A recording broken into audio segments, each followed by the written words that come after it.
Bonjour à tous et bienvenue dans cette partie de la formation.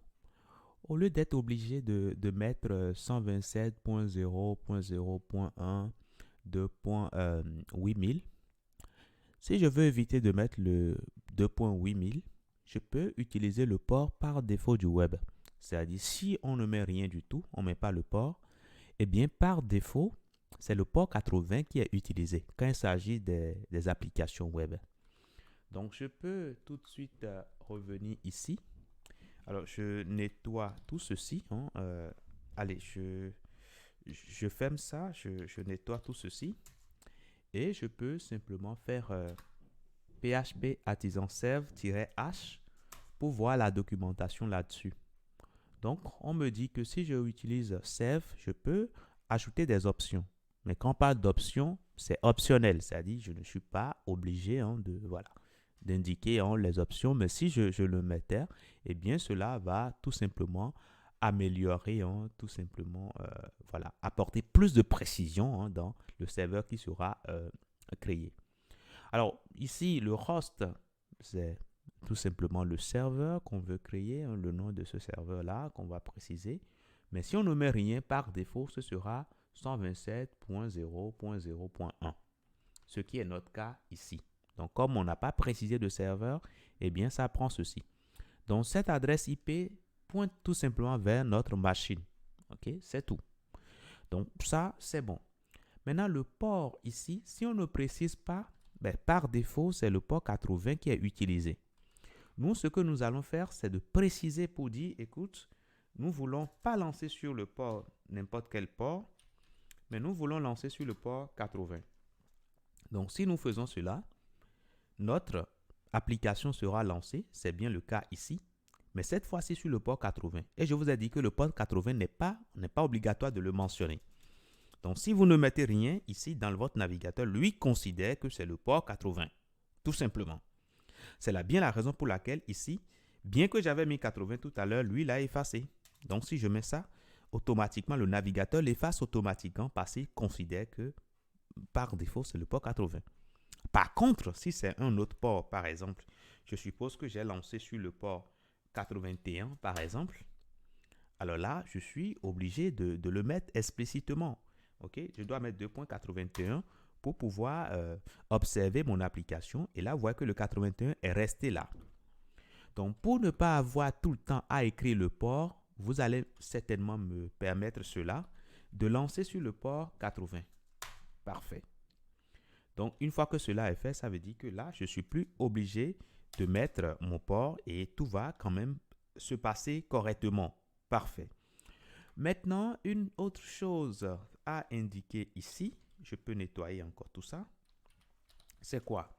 Ben, je peux simplement souffler un petit mot à mon ordinateur pour dire, écoute, si tu vois, par exemple, par exemple, allez, blog-laravel.com, je peux lui dire, écoute, si tu sens qu'on met blog-laravel.com dans la barre d'adresse, eh bien, il faut simplement rediriger sur l'adresse IP 127.0.0.1.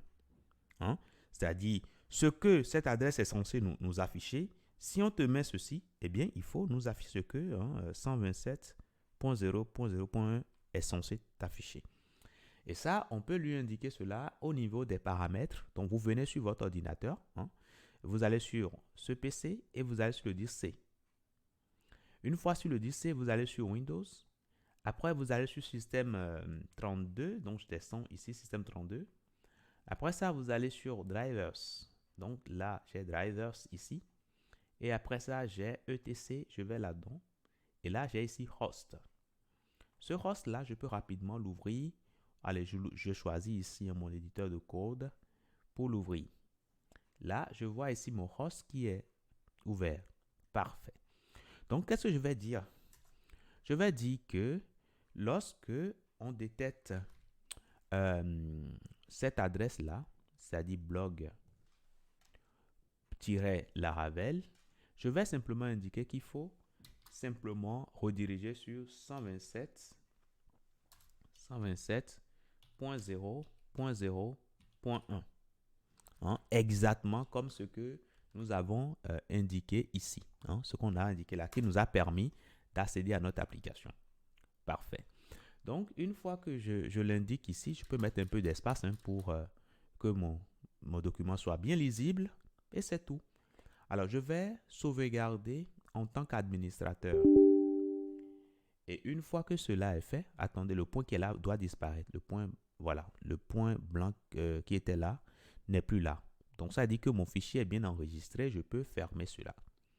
Cette petite manipulation que je viens de faire va me permettre, lorsque je vais tenter d'accéder, alors là, si je mets 127.0.0.1, alors c'est comme si l'application n'est pas lancée. Je vais relancer l'application sur le port 80.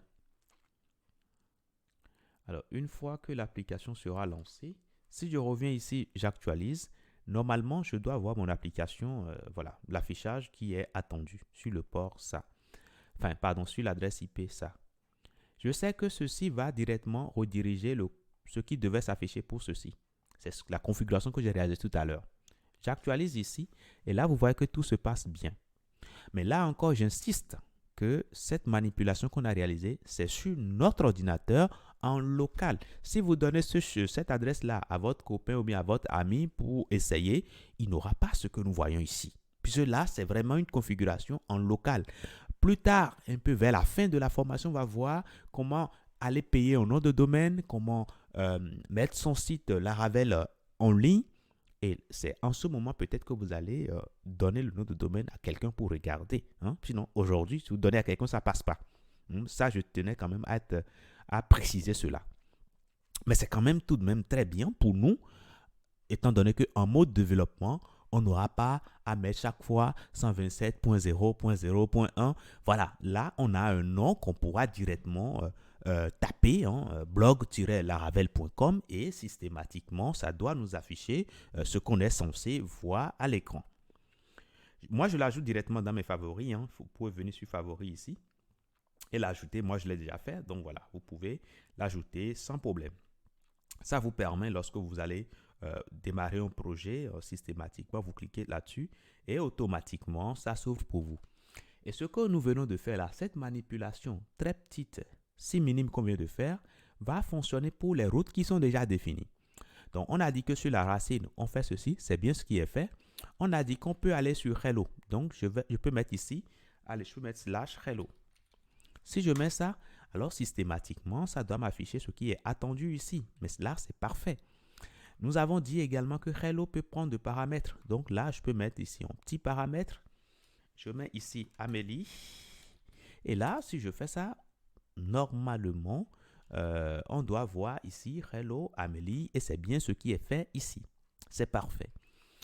Et puis, cette route qu'on a ici, data, donc on pourra toujours le faire ici. Donc là, je peux mettre ici data sans réfléchir et normalement, on doit avoir tout simplement ceci qui s'affiche correctement. Et là, je pense que c'est super comme ça.